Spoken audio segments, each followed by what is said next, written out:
Hello दोस्तों, आज part 2 का अक्षांश एवं देशांतर में हम लोग यहाँ तक पढ़ चुके हैं। अब पढ़ेंगे महत्वपूर्ण अक्षांश समानांतर रेखाएं। विषुवत वृत्त पर 0 डिग्री उत्तरी ध्रुव तथा 90 डिग्री उत्तर तथा दक्षिण ध्रुव, 90 डिग्री दक्षिण के अतिरिक्त 4 महत्वपूर्ण अक्षांश समानांतर रेखाएं और भी हैं।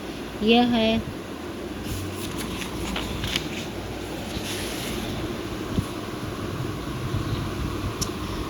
उत्तरी गोलार्ध में कर्क रेखा 23.5 डिग्री उत्तर तथा दक्षिणी गोलार्ध में मकर रेखा 23.5 डिग्री दक्षिण में है। विषुवत वृत्त के 66 डिग्री उत्तर में उत्तर ध्रुव वृत्त है और विषुवत रेखा के 66 डिग्री दक्षिण में दक्षिणी ध्रुव वृत्त है।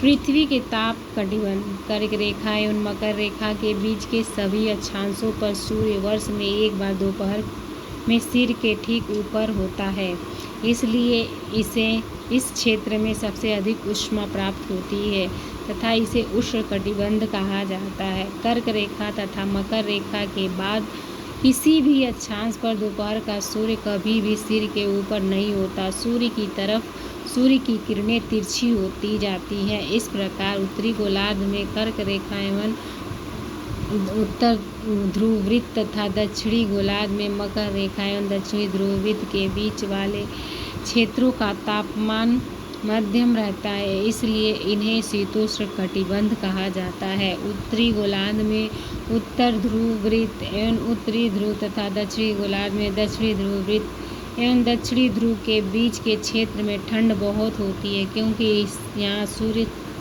क्षैतिज से ज़्यादा ऊपर नहीं आ पाता, इसलिए यह शीत कटिबंध कहलाता है। देशांतर क्या है? किसी स्थान की स्थिति को बताने के लिए उस स्थान के अक्षांश के अतिरिक्त कुछ और जानकारी आवश्यकता भी होती है। आप देख सकते हैं कि प्रशांत महासागर में स्थित टोंगा द्वीप एवं हिंद महासागर में स्थित मॉरिशस द्वीप एक ही अक्षांश पर 20 डिग्री उत्तरी 20 डिग्री दक्षिण पर स्थित है। उनकी सही स्थिति जानने के लिए यह पता करना होगा कि उत्तरी ध्रुव को दक्षिणी ध्रुव से जोड़ने वाली संदर्भ रेखा से पूर्व या पश्चिम की ओर इन स्थानों की दूरी कितनी है। इन संदर्भ रेखाओं को देशांतरित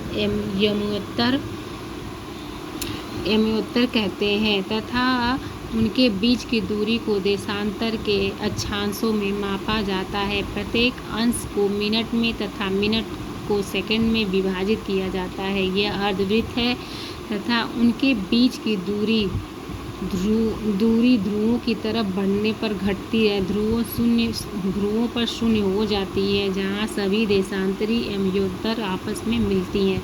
अक्षांश समानांतर रेखाओं से भिन्न सभी देशांतरित यमोत्तर की लंबाई समान होती है, इसलिए इन्हें सिर्फ मुख्य संख्याओं में व्यक्त करना कठिन था। तब सभी देशों ने निश्चय किया कि ग्रीनविच, जहाँ ब्रिटिश राज की वेधशाला स्थित है, वहाँ से गुजरने वाली यमोत्तर पूर्व और पश्चिम की ओर गिनती शुरू की जाए। इसे यमोत्तर का प्रमुख यमोत्तर कहते हैं।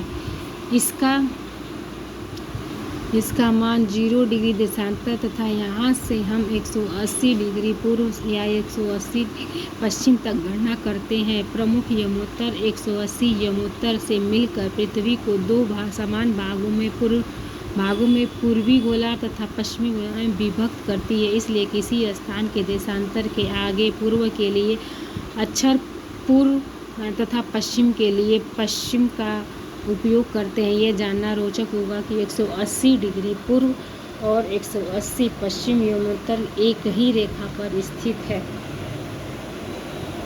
अब ग्लोब पर अक्षांश समांतर रेखाओं एवं देशांतरी रेखाओं यमोत्तर के द्वारा बनी ग्रिड को देखो। अगर आपको किसी स्थान अक्षांश एवं देशांतर की सही जानकारी हो तो उस स्थान का पता आसानी से लगा सकते हैं। उदाहरण के लिए असम में धुबरी 26 डिग्री उत्तरी अक्षांश पर एवं 90 डिग्री पश्चिमी देशांतर पर स्थित है। अब उस बिंदु को देखें जहाँ दोनों रेखाएं एक दूसरे को काटती हैं। इस बिंदु ध्रुवीय का सही स्थिति होगा।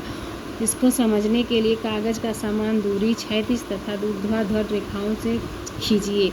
ऊर्ध्वाधर रेखाओं की संख्या 1 2 3 4 से तथा क्षैतिज रेखाओं से क ख ग घ अंग अक्षरों से व्यक्त करिए। जो बिंदु ऊर्ध्वाधर एवं क्षैतिज रेखाओं को एक दूसरे से काटती है वहाँ कुछ छोटे वृत्त खींचिए।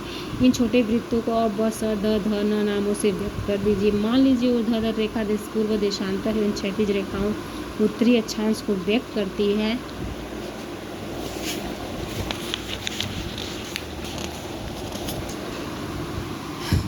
अब आप देखेंगे कि वृत्त अ ख उत्तरी अक्षांश तथा 1 डिग्री पूर्वी देशांतर पर स्थित है।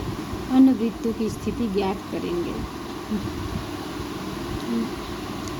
ये ख ग यहाँ पे अर्धवृत्त बना है।